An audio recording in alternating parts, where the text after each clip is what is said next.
akan masuk dalam panggilan ibadah dan kita baca bersama-sama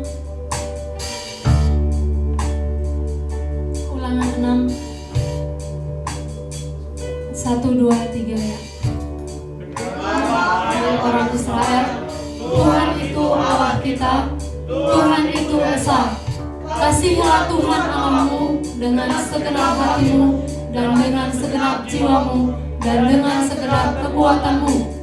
Apa yang kuperintahkan kepadamu pada hari ini haruslah engkau perhatikan.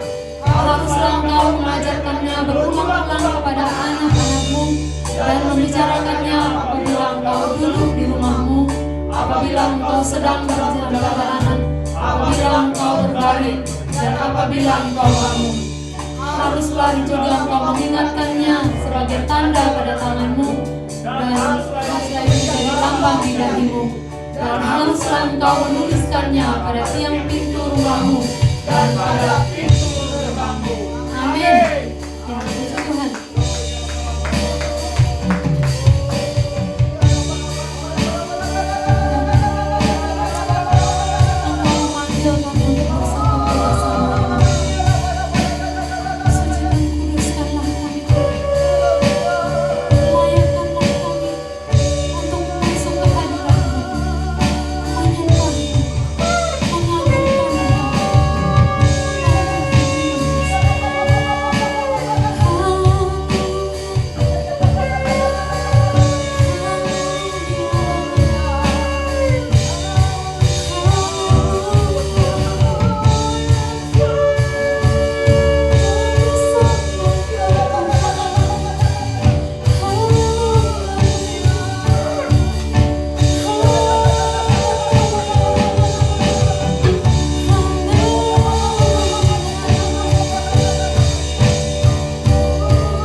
Yesus Kristus telah bangkit, naik ke surga, memberikan kemenangan kepada kita, menang atas dosa, menang atas masalah, menang atas kekhawatiran, karena Yesus Kristus telah Tuhan.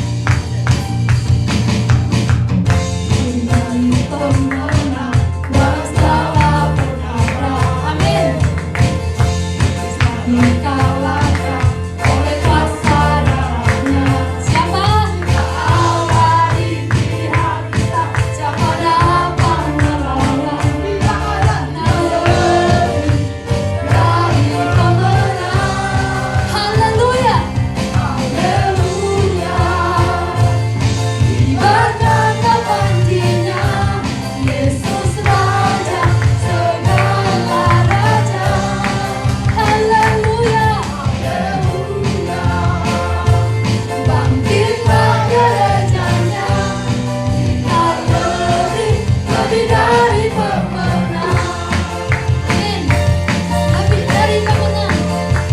Allah berkaya. Kami pemenang atas segala bencana. Amin. Iblis telah dikalahkan oleh kuasa darahnya. Bila Allah di pihak kita, siapa dapat melawan? Tidak ada dari pemenang. Sama-sama katakan haleluya. Haleluya.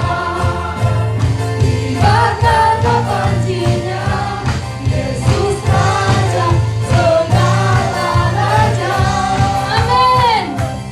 Haleluya. Bangkitlah gerejanya, kita lebih dari pemenang. Sama-sama kita katakan haleluya.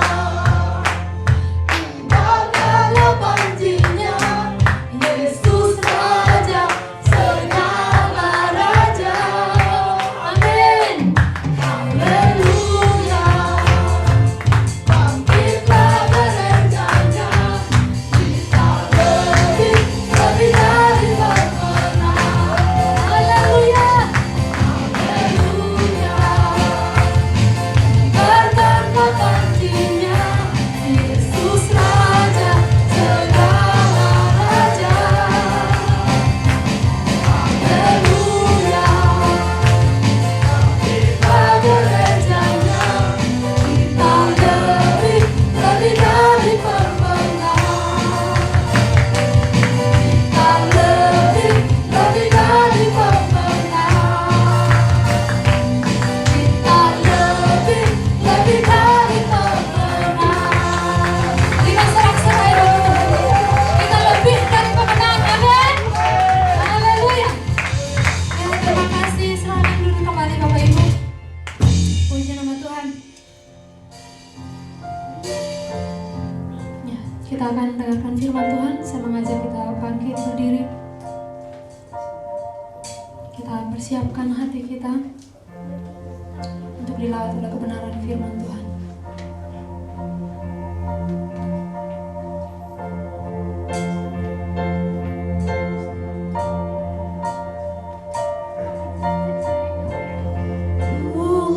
Menyembah dalam kudus hadirat-Mu, hampiri kata kasih karunia-Mu Bapa.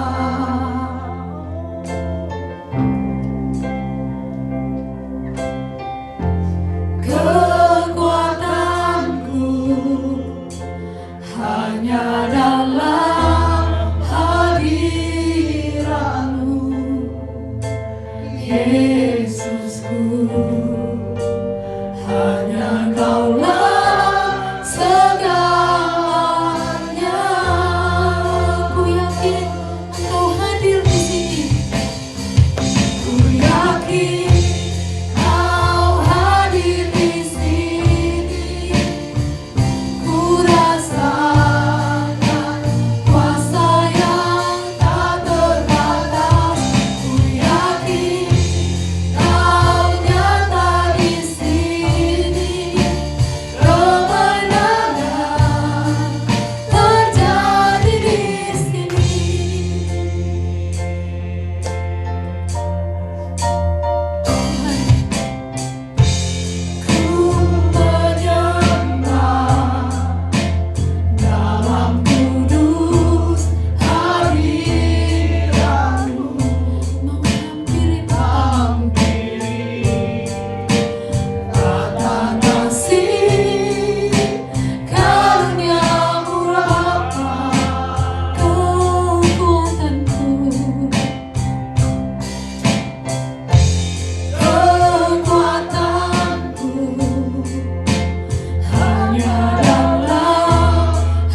hadir, Kau nyata di sini.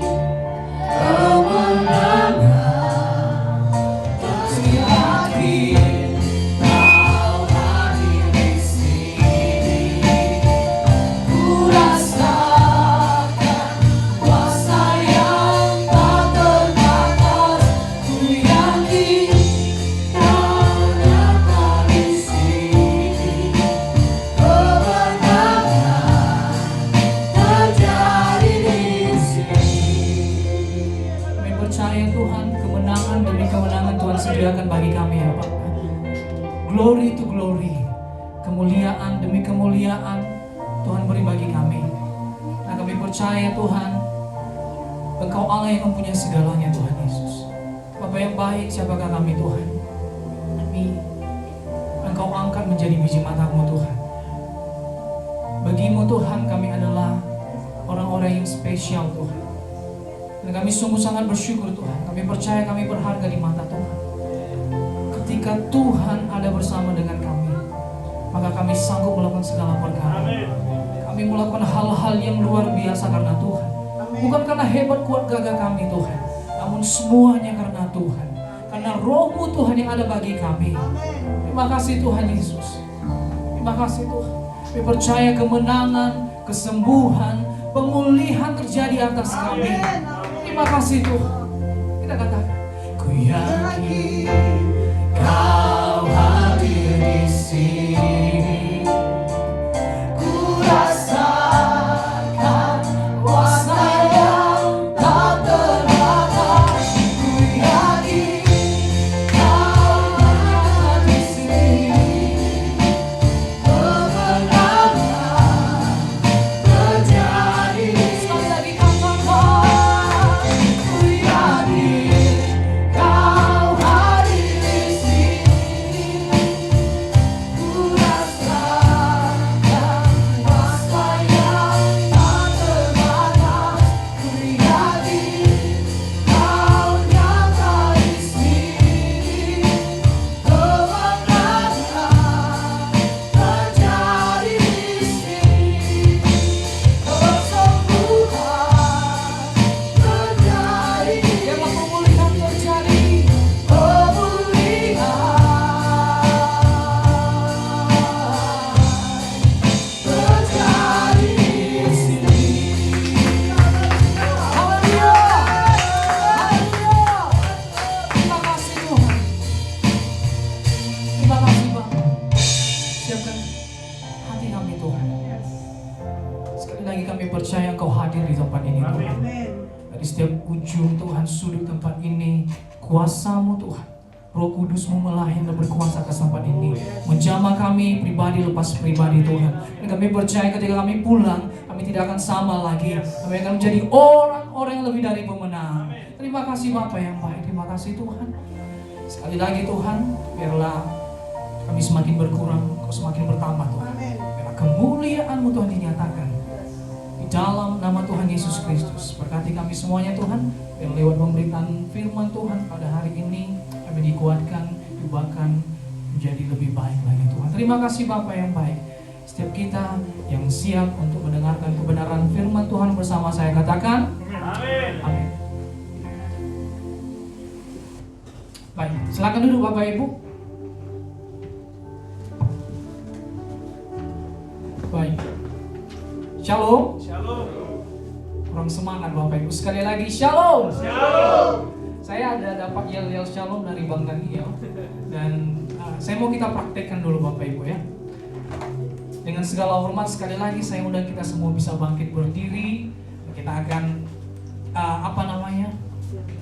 yel-yel ini kita coba lakukan Bapak Ibu ya. Jadi yel-yelnya mengatakan shalom tapi 3 kali secara cepat. Amin. Siap ya? Jadi shalom, shalom, shalom, tapi lebih cepat lagi, amin. Kita katakan ya 1, 2, 3, iya. Shalom, shalom, shalom. Kurang semangat sekali lagi. 1, 2, 3, ya. Shalom, shalom, shalom. Amin. Bapak Ibu, mohon maaf sekali lagi kita tetap berdiri. Kita akan membacakan firman Tuhan.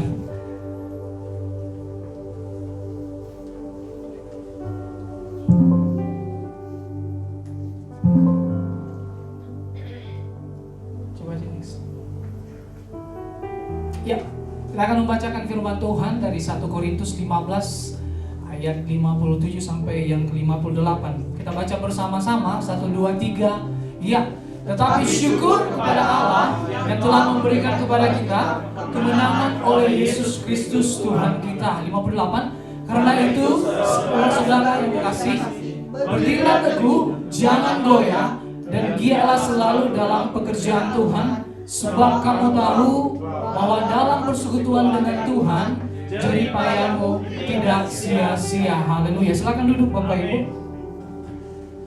Saya izinkan saya untuk membacakan sekali lagi ayat firman Tuhan jadi perenungan kita di hari ini.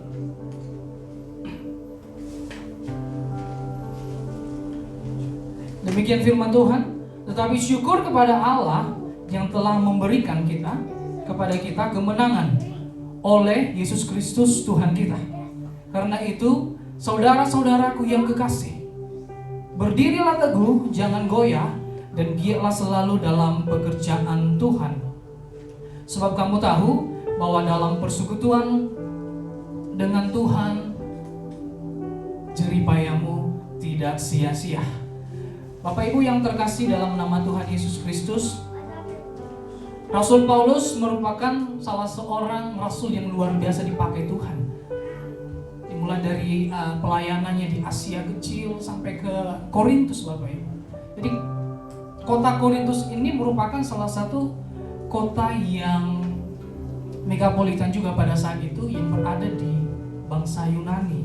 Dan Rasul Paulus sampai melaksanakan pelayanannya di Korintus ini. Bapak Ibu, di pasal yang ke-15 dari 1 Korintus ini berbicara tentang kebangkitan.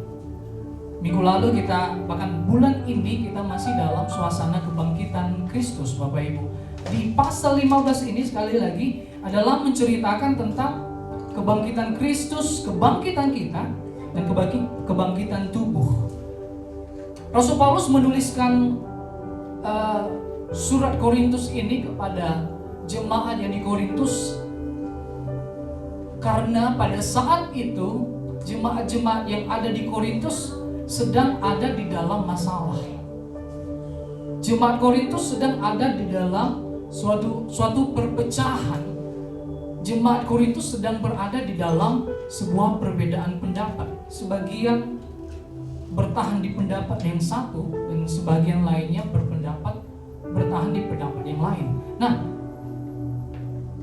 berawal dari semua itu, perpecahan, masalah-masalah itu, akhirnya Rasul Paulus menuliskan surat Korintus ini kepada jemaat yang ada di Korintus untuk memberikan solusi, untuk memberikan jawaban atas setiap masalah yang sedang mereka alami saat ini. Jemaat Korintus pada saat itu, dalam tanda kutip, mereka tidak percaya bahwa adanya kebangkitan tubuh. Sedangkan Rasul Paulus mengajarkan jemaat yang ia layani bahwa Tuhan Yesus Kristus telah bangkit. Jemaat Korintus memiliki pendapat yang berbeda karena dipengaruhi oleh filsafat pada saat itu. Filosofi bangsa Yunani yang mengatakan bahwa ketika tubuh itu sudah mati, maka itu akan berakhir, tidak akan bangkit lagi selanjutnya, tidak ada kebangkitan selanjutnya. Namun kita percaya Rasul Paulus juga mengajarkan bagi setiap jemaat bahwa ada kebangkitan setelah kematian. Nah, ini yang menjadi dua pendapat yang berbeda. Dan akhirnya Rasul Paulus mengirimkan surat ini kepada jemaat di Korintus untuk menyelesaikan masalah-masalah yang berkaitan tentang kebangkitan ini di jemaat Korintus. Bapak Ibu yang terkasih dalam nama Tuhan Yesus Kristus, di ayatnya yang ke-57, singkat cerita dari pasal 15 ini diakhiri oleh ayat 57 dan 58. Kita sudah baca tadi. Katakan begini, tetapi syukur kepada Allah yang telah memberikan kepada kita kemenangan, garis bawahi kemenangan, oleh Yesus Kristus Tuhan kita. Karena itu, saudara-saudaraku yang kekasih, berdirilah teguh, jangan goyah, dan giatlah selalu dalam pekerjaan Tuhan. Sebab kamu tahu bahwa dalam persekutuan dengan Tuhan, jerih payahmu tidak sia-sia. Bapak Ibu, kebangkitan Kristus, saya percaya, membawa kemenangan bagi kita. Amin. Kebangkitan Kristus membawa kebebasan bagi kita. Ada lagu berkata bahwa sebab Dia hidup, ada hari esok. Minggu lalu kita belajar banyak dari hambanya Evangelis Daniel bahwa ada pengharapan ketika kebangkitan Kristus. Ada masa depan, ada hari esok yang sudah Tuhan sediakan bagi kita. Oleh karena itu Bapak Ibu, tema saya pada hari ini adalah tentang victorious life. Kita katakan bersama-sama victorious life. Kurang semangat, sekali lagi bersama-sama katakan victorious life. Amin. Hidup yang berkemenangan Bapak Ibu. Kita garis bawahi yang di ayat 57 tadi bahwa Allah telah memberikan kepada kita kemenangan. Dalam kehidupan kita sehari-hari, kita sering berdoa agar hidup kita memiliki namanya kemenangan. Baik itu dalam pekerjaan kita, mungkin kita berdoa Tuhan, apalagi dalam pandemik saat ini Bapak Ibu. Mungkin yang dulunya pekerjaan kita sukses akibat pandemi sempat stop dan sekarang sudah dilonggarkan kembali, kita kembali berdoa. Kita minta kepada Tuhan biar kita mendapatkan kemenangan. Atau mungkin dalam pelayanan kita terus berdoa biar jemaat semakin bertumbuh, baik itu secara kuantiti maupun secara kualitas. Atau mungkin di dalam studi, adik-adik sekalian, Bapak Ibu juga yang masih sekolah, kita berdoa ada terobosan, ada breakthrough, ada kemenangan terjadi. Mungkin juga dalam keluarga kita berdoa anak bisa terus bertumbuh, miliki kemenangan. Saya percaya bahwa tidak ada orang tua yang mendoakan agar anaknya tidak menang. Amin. Tidak ada. Semua orang tua pasti mendoakan biar anaknya menang, biar anak saya diberkati, anak saya dipakai Tuhan, anak saya memiliki pekerjaan yang luar biasa. Semua aspek dalam kehidupan kita pengen menang, kita mau menang. Nah, Bapak Ibu, pandangan kita tentang kemenangan tentunya berbeda dengan pandangan duniawi. Ini yang menjadi perbedaan kita antara kita sebagai orang yang percaya dengan orang di luar Tuhan. Kalau dunia hanya bisa mendefinisikan, mengartikan bahwa kemenangan itu ketika memiliki harta yang banyak. Kita sering dengarkan kehidupan dari orang-orang yang secara jasmani memiliki harta yang banyak Bapak Ibu. Mungkin secara harta mereka banyak, tapi secara kehidupan sosial bahkan keluarga mereka belum bisa kita ambil jadi satu ukuran bahwa hidup mereka sudah menang, hidup mereka sudah bebas. Sering kita dengar kalau pemilik Microsoft,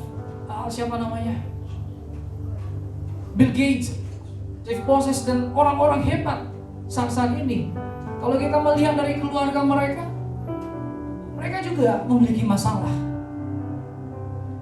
Itu orang-orang yang secara duniawi memiliki semuanya Bapak Ibu. Nah, artinya bahwa kemenangan yang kita miliki ini berbeda pandangan atau berbeda definisinya dengan apa yang dipikirkan oleh orang lain. Bapak Ibu yang terkasih dalam nama Tuhan Yesus, apa sih yang namanya hidup berkemenangan? Apa yang dimaksud dengan hidup berkemenangan? Saya catat di sini, hidup berkemenangan itu pertama, hidup takut akan Tuhan. Kita buka di dalam Filipi 2 ayat 12 sampai 13 Bapak Ibu.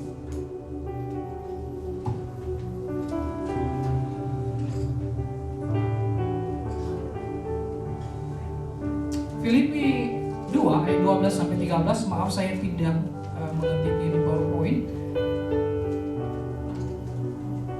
Kita baca bersama-sama, kalau udah dapat katakan amin.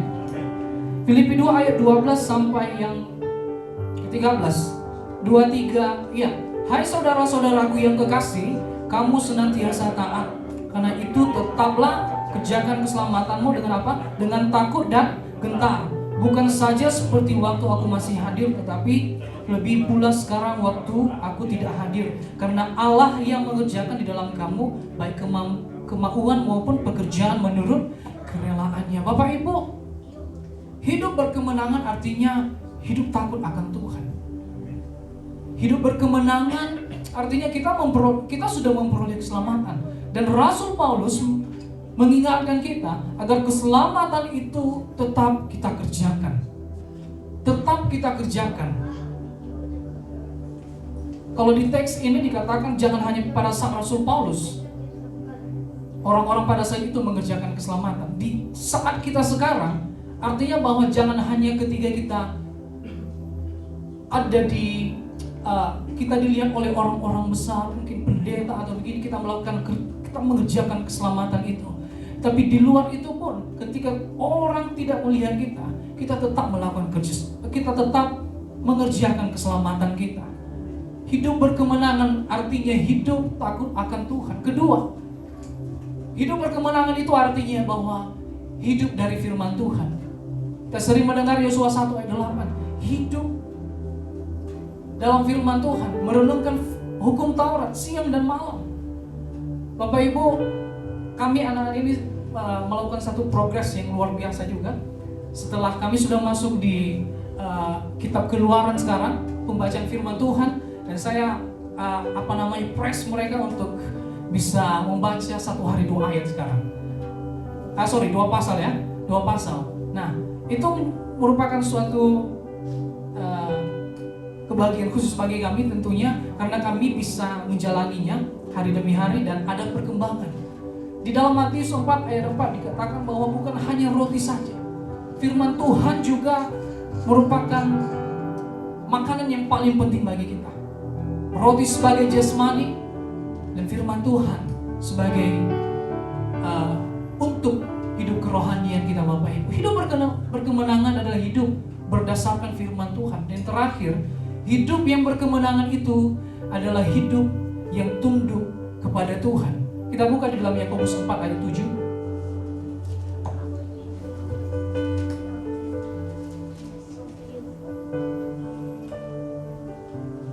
Saya bacakan bagi kita semua.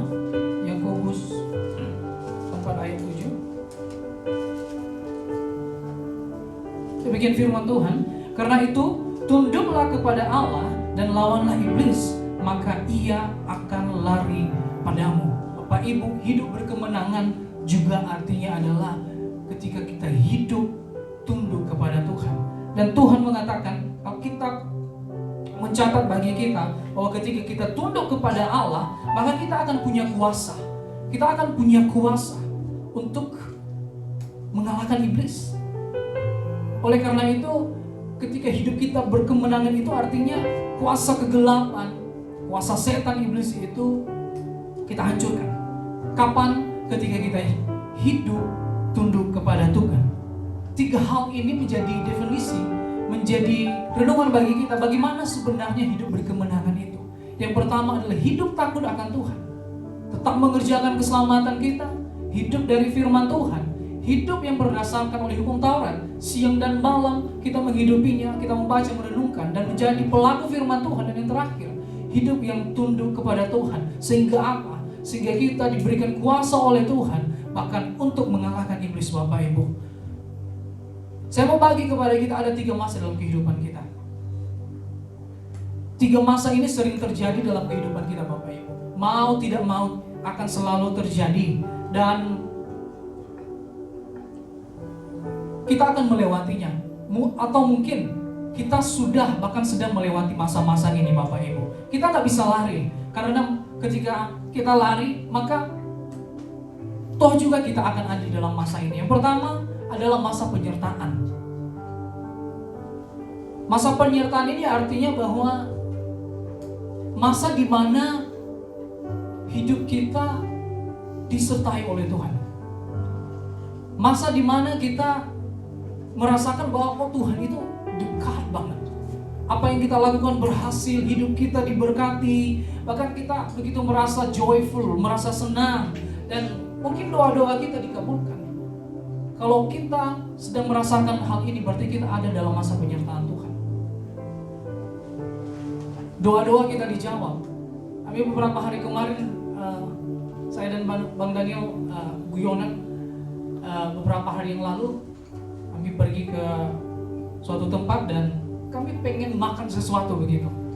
Dan tidak tahu bagaimana malamnya apa yang kami doakan dalam hati kami itu akhirnya kami dapatkan. Mungkin itu hal-hal kecil Bapak Ibu. Dan saya percaya hal-hal yang besar juga pasti Tuhan berikan. Artinya bahwa kita ada di dalam masa penyertaan sekarang ini. Dan yang kedua adalah masa tenang. Nah, masa tenang ini berbeda dengan masa penyertaan. Di dalam masa tenang ini kita seolah-olah merasakan kok Tuhan jauh dari kita. Kita merasakan bahwa Tuhan meninggalkan kita, padahal sebenarnya Tuhan tidak meninggalkan kita. Hanya seolah-olah Allah meninggalkan kita Bapak Ibu. Apa yang kita lakukan mungkin tidak berhasil. Kita merasa, aduh Tuhan kenapa? Apa yang saya lakukan? Sehingga setiap pekerjaan tidak berhasil. Mungkin doa-doa kita tadi yang dijawab oleh Tuhan ketika kita ada di masa tenang ini, seolah-olah doa kita tidak dijawab. Doa kita tidak ada jawaban daripada Tuhan. Dan kita merasa Tuhan begitu jauh kepada kita. Mungkin kita berada di fase ini, kita ada di masa tenang ini Bapak Ibu. Dan yang terakhir adalah masa ujian. Ini yang menjadi masa terakhir dalam kehidupan kita. Masa ujian ini sama seperti ketika kita bersekolah. Kita ada di dalam masa ujian.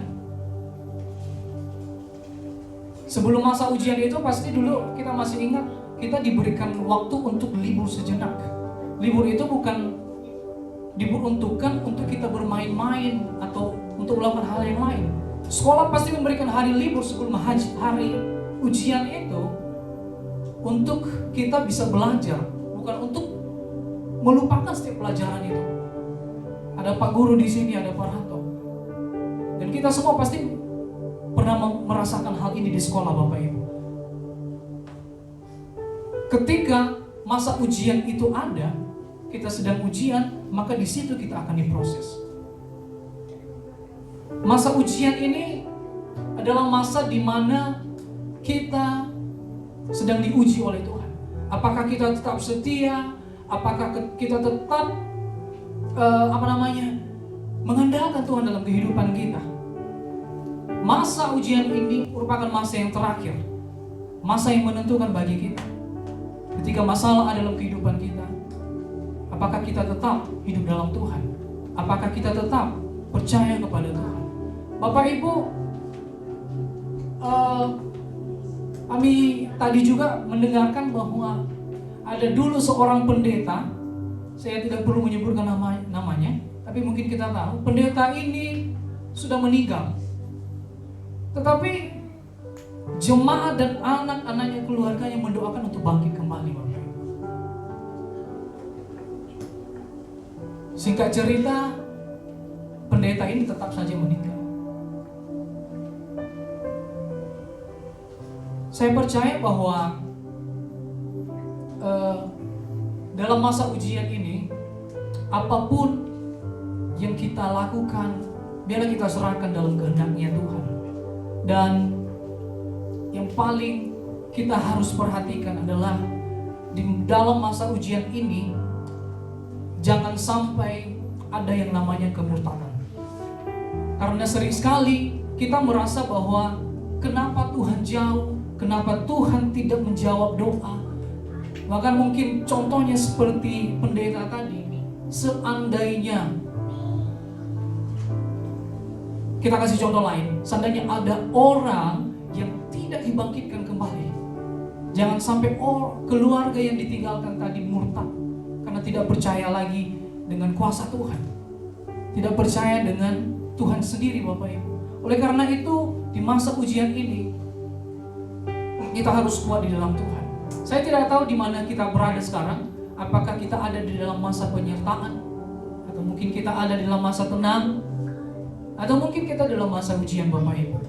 Saya percaya kalau kita benar-benar hidup di dalam kemenangan Tuhan, 3 masa ini kita akan bisa lewati bersama dengan Tuhan. Amin. Bapak Ibu, 3 masa ini juga dirasakan, dialami oleh Tuhan Yesus sendiri Bapak Ibu.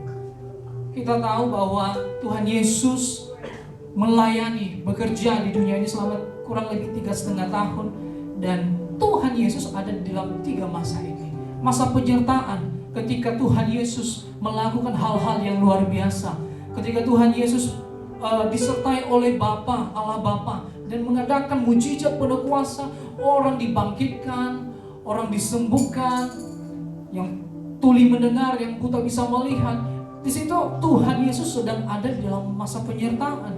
Dan selanjutnya Tuhan Yesus ada di masa tenang itu.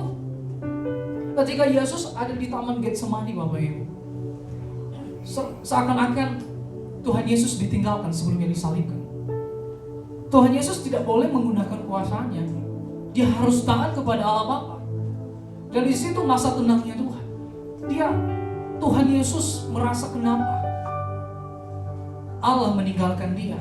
Dan yang terakhir di masa ujiannya di Taman Getsemani itu, Tuhan Yesus ditangkap, dihina, dianiaya, bahkan di Bukit Golgota dia digantung di kayu salib, disalib Bapak Ibu.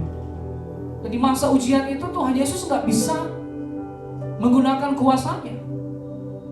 Bahkan Tuhan Yesus mengatakan, Eli, Eli lama sabachthani. Allah, Allah mengapa engkau meninggalkan aku? Bapak Ibu, kalau Tuhan Yesus saja mengalami 3 masa ini, dan ketika Tuhan Yesus berkata, sudah selesai, dan di situ Tuhan Yesus dikatakan menang ketika dia meninggal Bapak Ibu. Saya percaya Bapak Ibu, setiap hal yang kita alami di 3 masa ini, ketika kita selesai, maka ada kemenangan yang sudah Tuhan siapkan bagi kita. Amin. Ada kemenangan yang Tuhan pasti beri bagi kita Bapak Ibu. Nah, oleh karena itu Bapak Ibu, saya kembali lagi ke perekop yang tadi Bapak Ibu di 1 Korintus 15 ayat 57 tadi.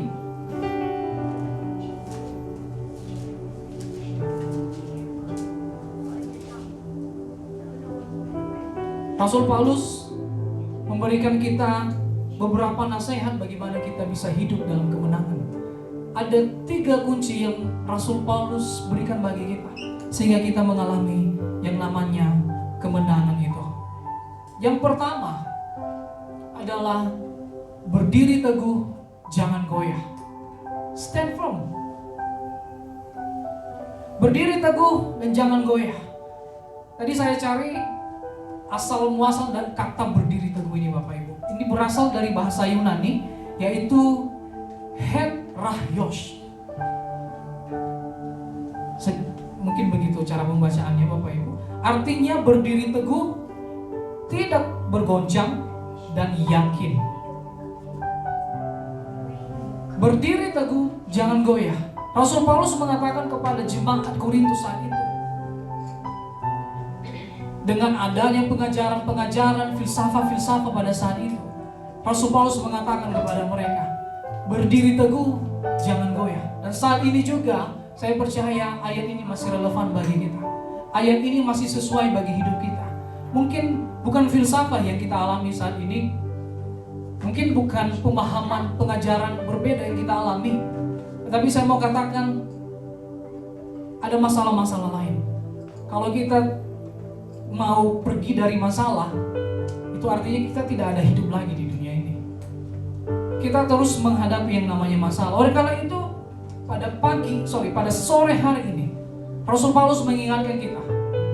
Alkitab memberitahukan kepada kita bahwa kita harus hidup, kita harus berdiri teguh, jangan goyah. Bapak Ibu, kapal jika berlayar Bapak Ibu, mau berapa ton pun, beratnya itu mungkin 1000 ton, tidak akan tenggelam. Dulu saat anak-anak saya begitu heran juga. Besi yang beberapa kilo saja bisa jatuh. Ini kapal yang berton-ton, beribu ton, beratnya tidak bisa jatuh. Nah, Bapak Ibu, hanya satu, bagaimana kapal itu bisa tenggelam ketika ada kebocoran, Bapak Ibu. Kapal yang begitu besar, yang dikelilingi oleh lautan luas, tidak bisa jatuh. Namun ketika ada sedikit saja kebocoran di dalam kapal itu, maka kapal itu akan tenggelam. Apa artinya, Bapak Ibu? Jangan kita membiarkan kehidupan sekeliling kita, orang-orang yang ada di sekeliling kita mempengaruhi hidup kita. Kita jangan membiarkan orang-orang yang ada di sekitar kita mendikte kita, mendefinisikan hidup kita dengan hal-hal yang buruk. Oleh karena itu, bagaimana kapal bisa kuat? Karena tidak adanya kebocoran. Oleh karena itu, Rasul Paulus mengatakan kepada kita juga bahwa berdiri teguh apapun setiap masalah kita. Jangan kita dipengaruhi oleh keadaan dunia. Kita jangan dipengaruhi oleh orang-orang yang ada di sekeliling kita, Bapak Ibu. Dan saya juga kasih ilustrasi seperti tiang listrik ya. Tiang listrik di luar di sana, apapun goncangan, baik itu hujan, badai, apalagi namanya mungkin storm, halilintar, semuanya, tiang listrik itu tetap kuat dan tetap berdiri, tidak jatuh. Kenapa? Karena ada satu hal, dia ditancapkan di pondasi yang kuat, Bapak Ibu. Nah, sekarang apa yang menjadi pondasi kita? Bagaimana kita bisa berdiri teguh, jangan goyah? Hanya ada satu cara, yaitu ketika kita tertancap di satu fondasi. Dan fondasi itu adalah Injil. Kalau kita buka di dalam 1 Korintus ayat 15, pasal 15 ayat 1, dikatakan di sana bahwa dan sekarang saudara-saudara, aku mau mengingatkan kamu kepada Injil yang aku beritakan kepadamu dan yang kamu terima dan yang di dalamnya kamu teguh berdiri. Bagaimana kita bisa teguh berdiri? Kita tidak goyah, kita harus tetap kuat di dalam Injil. Karena Injil itu yang menguatkan kita. Injil itu yang mengajarkan kita. Injil itu yang memberikan hidup bagi kita, keselamatan bagi kita, Bapak Ibu. Oleh karena itu, Rasul Paulus saat ini mengingatkan kita. Alkitab mencatat bahwa kita harus tetap berdiri teguh dan jangan goyah, sehingga apapun hal-hal yang mencoba mempengaruhi kita, kita tetap kuat dan kita tetap bertahan sehingga kita bisa mendapatkan kemenangan. Yang kedua, Bapak Ibu, kita harus giat selalu dalam pekerjaan Tuhan. Saya juga tadi cari arti giat ini berasal dari bahasa Yunani, yaitu periseu, artinya melimpah-limpah. Giat artinya dalam bahasa Yunani, diambil kata periseu tadi artinya melimpah-limpah. Dan ketika saya melihat di Kamus Besar Bahasa Indonesia, arti giat ini adalah rajin, bergairah, bersemangat, Bapak Ibu. Saya mau tanya kepada kita, apakah kita sudah bersemangat? Apakah kita sudah selalu bertekun, rajin untuk melayani Tuhan? Kita hanya jawab dalam hati kita masing-masing. Pada hari ini, Alkitab mengajarkan kita, mengingatkan kita agar kita tetap semangat dalam pekerjaan Tuhan, agar kita tetap bersemangat dalam pekerjaan Tuhan, dalam pelayanan Tuhan. Kita jangan sampai dipengaruhi oleh keadaan kita saat ini. Kita jangan dipengaruhi oleh mood kita. Kalau kita mood sedang baik, maka kita mau melayani Tuhan.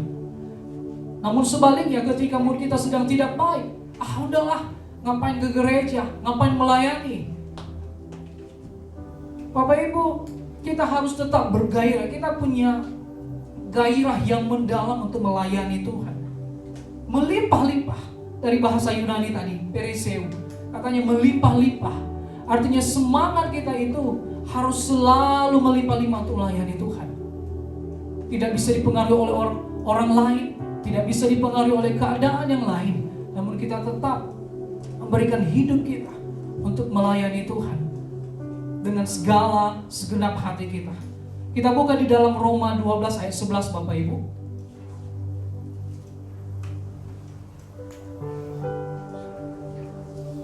Roma 12 ayat 11. Sudah dapat, amin? Roma 12 ayat 11. Kita baca bersama-sama, biarlah firman Tuhan ini memberkati kita. Roma 12 ayat 11, begini firman Tuhan. Janganlah hendaknya kerajinanmu kendor, biarlah rohmu menyala-nyala, dan layanilah Tuhan. Sekali lagi kita baca bersama-sama, Roma 12 ayat 11. 1, 2, 3, ya. Janganlah hendaknya kerajinanmu kendor, biarlah rohmu menyala-nyala, dan layanilah Tuhan. Bapak Ibu, kalau kita mau melayani Tuhan itu, biar kita terus menyala-nyala untuk melayani Tuhan. Roh kita menyala-nyala. Kita diingatkan untuk tetap rajin. Jangan kerajinan kita itu kendor. Dan kita harus penuh hati untuk melayani Tuhan. Dan kemudian di dalam Kolose 3 ayat 23, saya bacakan aja kepada kita. Dalam Kolose 3 ayat 23 dikatakan begini. Apapun juga yang kamu perbuat, perbuatlah dengan segenap hatimu seperti untuk Tuhan dan bukan untuk manusia. Bapak Ibu, kita melayani bukan untuk manusia, amin. Kita melayani bukan untuk Pak Hendra, kita melayani bukan untuk saya, kita melayani bukan untuk Bang Daniel, Pak Ranto, kita bukan melayani untuk siapapun. Kita melayani hanya untuk Tuhan. Dan kita lakukan sepenuh hati kita, sama seperti untuk Tuhan. Mungkin kita merasa, oh, saya melayani gak ada yang lihat. Tapi secara tidak langsung saya yakinkan kita bahwa mata Tuhan selalu tertuju bagi kita. Amin. Mata Tuhan selalu melihat kita. Oleh karena itu, marilah kita tetap melakukan pelayanan kita dengan giat. Kita melakukan pekerjaan Tuhan dengan melimpah-limpah, dengan segenap hati, dengan rajin bergairah bersemangat untuk melayani Tuhan. Dan yang terakhir Bapak Ibu, Rasul Paulus memberikan kunci ketiga kepada kita, bagaimana kita bisa hidup berkemenangan di dalam Tuhan, yaitu kita bersekutu dengan Tuhan. Bersekutu dalam Tuhan, saya percaya kita semua sudah mengerti hal ini Bapak Ibu. Kita harus memiliki intimasi dengan Tuhan. Lewat apa? Lewat kehidupan kita secara rohani. Membaca firman Tuhan, pujian penyembahan, siang dan malam kita menyembah Tuhan, memuji Tuhan. Kita hidup dalam kebenaran firman Tuhan. Oleh karena itu, saya yakin dan percaya Bapak Ibu, ketiga hal ini yang kita pelajari, kita dengarkan bersama-sama hari ini. Yang pertama adalah berdiri teguh, jangan goyah. Dan kemudian giat selalu dalam pekerjaan Tuhan. Dan yang terakhir adalah bersekutu dengan Tuhan. Ketika kita melakukan tiga hal ini, maka saya yakin dan percaya kemenangan akan menjadi bagian milik kita. Amin Bapak Ibu. Saya mau kita dulu tos kiri kanannya, katakan dapatkan kemenangan daripada Tuhan. Haleluya Bapak Ibu. Nah, Rasul Paulus mengingatkan kepada kita tiga hal ini pada saat itu kepada jemaat Korintus. Dalam berbagai masalah yang mereka hadapi, dalam pergumulan, perpecahan antar jemaat yang sedang mereka hadapi, Rasul Paulus memberikan solusi bagi mereka. Tiga hal ini luar biasa. Mengingatkan mereka betapa pentingnya hidup dalam komunitas. Mengingatkan mereka betapa pentingnya intimasi dengan Tuhan. Mengingatkan mereka bagaimana pentingnya untuk memiliki roh yang menyala-nyala, memiliki semangat, gairah untuk tetap melayani Tuhan. Bapak Ibu, terakhir saya mau bagi kepada kita satu ilustrasi di mana ada seorang petani yang memiliki dua ember Bapak Ibu. Satu ember, embernya bagus, tidak ada kebocoran. Dan yang terakhir, di sebelah tangannya yang lain dia mengangkat satu ember yang bocor. Oke. Jadi ada satu petani. Kemudian dia memiliki dua ember, satu ember yang bagus dan yang satu lainnya adalah ember yang bocor. Bapak Ibu, dia tiap hari mengambil air di sumur sedikit jauh dari rumahnya. Dan tiap hari itu dari rumah sumur dia mengambil air itu Bapak Ibu. Dan di sekitaran rumahnya itu ada bunga, ada kebun yang cukup indah. Dan suatu ketika, ini ilustrasi ya, suatu kisah efektif. Jadi suatu ketika ember yang bagus tadi mengatakan kepada ember yang bocor ini, kamu cuma menjadi beban kepada Tuhan kita. Ember ini mengatakan, kamu gak ada gunanya kepada ember yang bocor tadi. Dia mengatakan, mending kamu jangan dipakai. Kamu tidak ada gunanya. Kamu tidak ada keuntungan untuk dipakai. Bapak Ibu, mungkin hidup kita sering sekali begitu, Bapak Ibu. Ada mungkin orang-orang yang meremehkan hidup kita. Ada orang-orang yang mencoba membuat kita down. Ada orang-orang yang ingin mencoba take down kita. Bahkan mungkin knockdown kita. Mungkin memandang kita sebelah mata. Tapi saya percaya Tuhan selalu bisa memakai kelemahan kita. Amin. Tuhan selalu bisa memakai apa yang dipandang orang lain kekurangan kita, Tuhan pakai untuk menjadi kelebihan kita, Bapak Ibu. Ingat apa yang dikatakan oleh ember yang bagus tadi kepada ember yang bocor ini.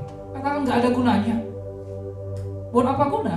Ember bocor ketika dari sumur pergi ke rumah yang ada airnya jatuh. Dan sampai ke rumah pasti embernya tidak penuh, tidak full. Sedangkan ember yang bagus tadi yang membantu tuannya untuk membawa air yang lebih banyak. Bapak Ibu yang terkasih, suatu ketika ember yang bocor ini tadi bertanya kepada tuannya, Tuhan, ember yang bagus mengatakan kepada saya bahwa saya tidak ada gunanya. Saya tidak berguna. Hidup saya tidak berguna. Saya tidak bisa menolong Tuhan. Saya tidak ada gunanya. Orang lain, ember itu meremehkan saya. Bapak Ibu, petani ini mengatakan, kamu jangan mendengarkan apa kata orang lain. Petani ini mengatakan, coba kamu lihat, mulai dari rumah sampai ke sumur itu, ada berapa banyak bunga yang hidup, bertumbuh lebih baik di sekitar jalan itu, dari sumur ke rumah itu. Bunga-bunga yang tadi mungkin layu, bunga-bunga tadi mungkin tidak bertumbuh.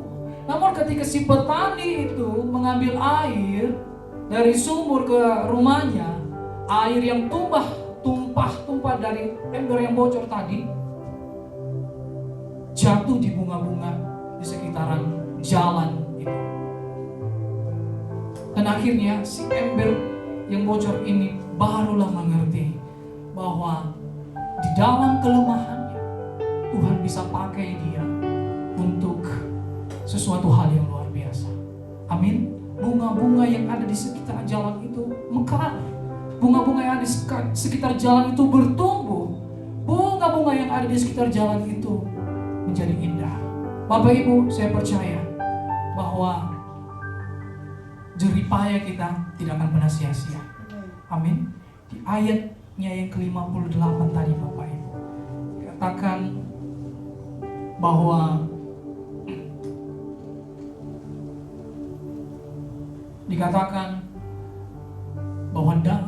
dalam persekutuan dengan Tuhan, jeripayamu tidak sia-sia. Apapun yang kita lakukan, Bapak Ibu, mungkin banyak kelemahan, banyak kekurangan kita, tapi saya percaya Tuhan bisa pakai untuk kemuliaan nama Tuhan. Tuhan bisa pakai kekurangan kita untuk membawa kita lebih naik lagi. Tuhan bisa pakai kekurangan kita untuk memberikan kita kemenangan yang Tuhan sudah sediakan. Amin. Baik Bapak Ibu, saya undang kita semua bisa bangkit berdiri. Undang pemain musik.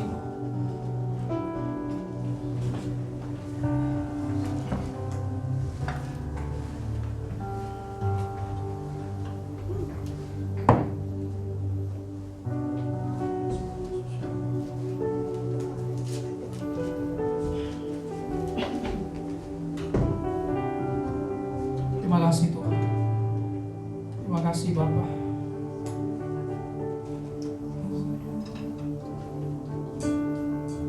Terima kasih buat firman-Mu Tuhan. Kami percaya Tuhan Yesus, hari ini kami mengerti bahwa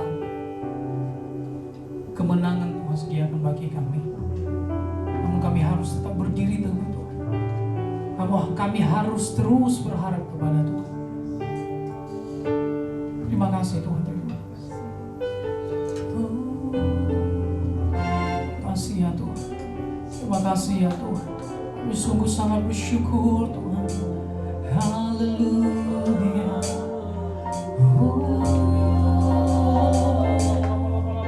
Terima kasih ya Tuhan.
Bapak Ibu, dalam Roma 8:37 dikatakan bahwa tetapi dalam semuanya itu kita lebih daripada orang-orang pemenang.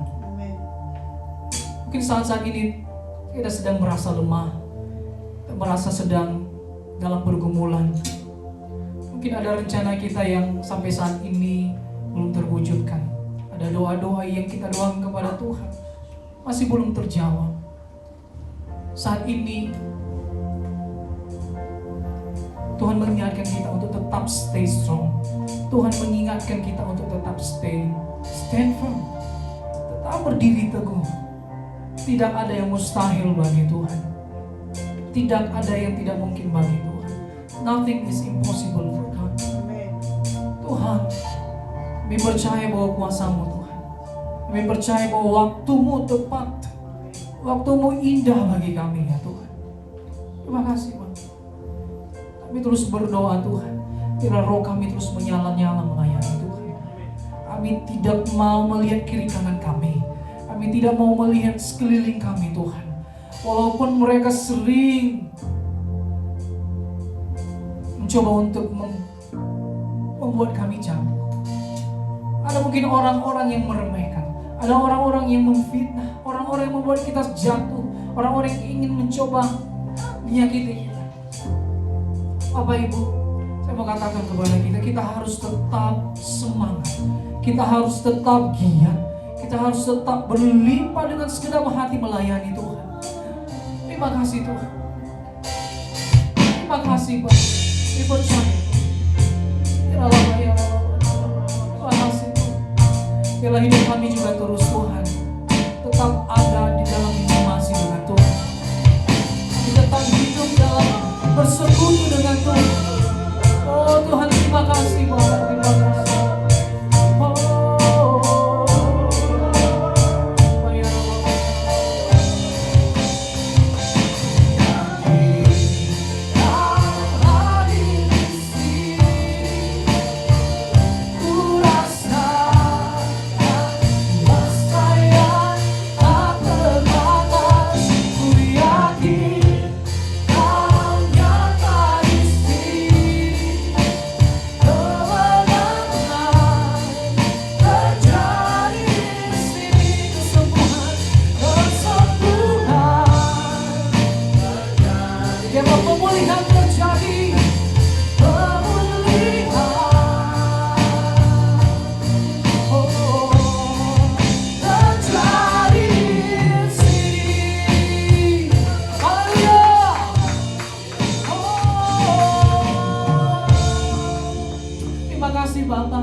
Bersyukur Tuhan buat pemberitaan firman Tuhan pada sore hari ini Tuhan. Kami percaya kami semua diberkati. Kami percaya kami semua mendapatkan kemenangan dari Tuhan.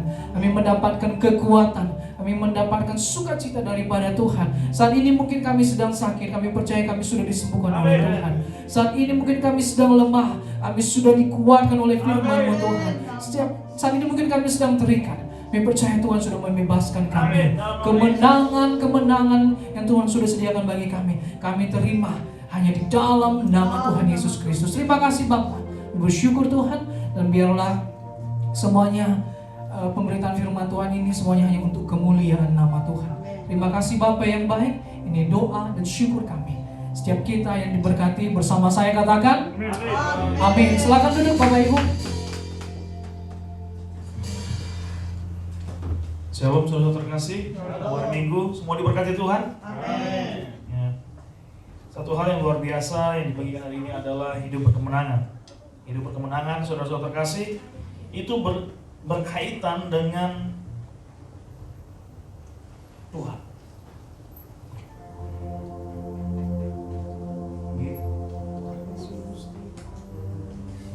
Saya hanya mau nyanyikan satu lagu saudara. Ini lagu sekolah minggu kita saudara.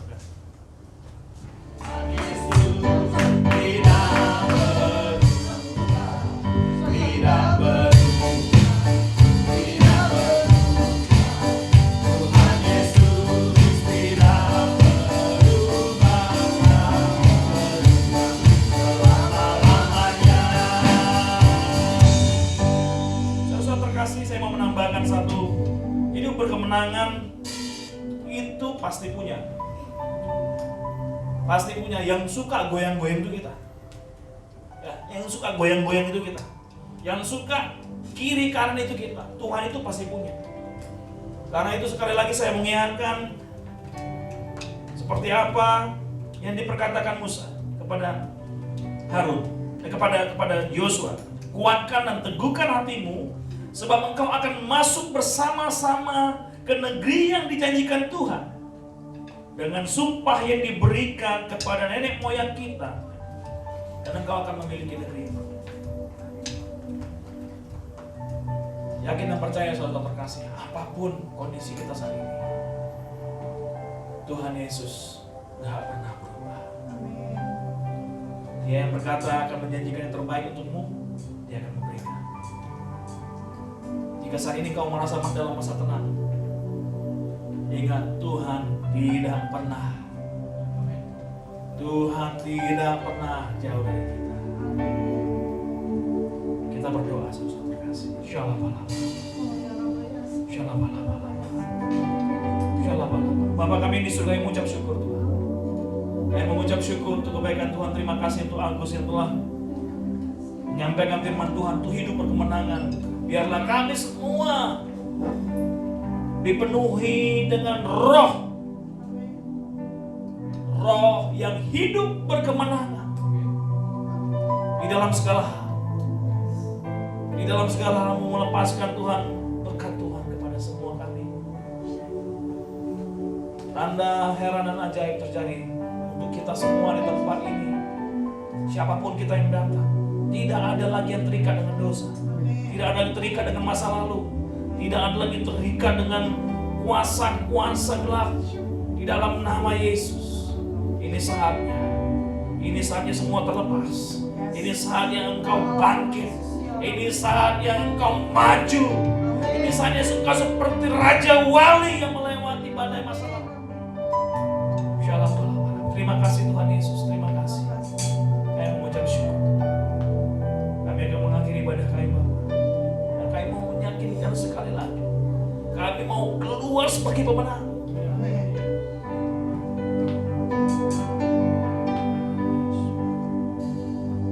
Tuhan Yesus tidak berubah. Saya bukan undang seluruh jemaat bagi berdiri. Tidak berubah. Nyanyikan dengan yakin. Yesus tidak berubah.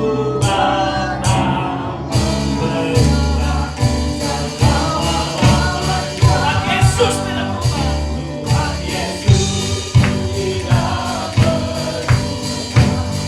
tidak berubah. Jadi prajurit Yesus tidak berubah. Tuhan Yesus tidak berubah.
Biarlah lagu ini Bapa akan membawa kami keluar dari tempat ini, bahwa Tuhan Yesus tidak berubah dulu, sekarang, dan selamanya.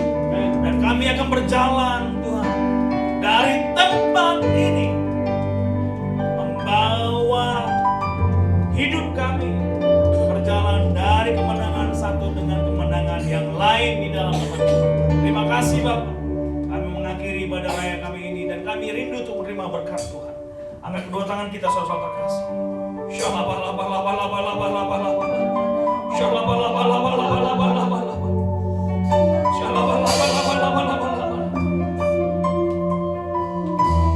Saudara-saudara terkasih, semua kita telah menerima firman Tuhan, berdiri teguh dan jangan goyah.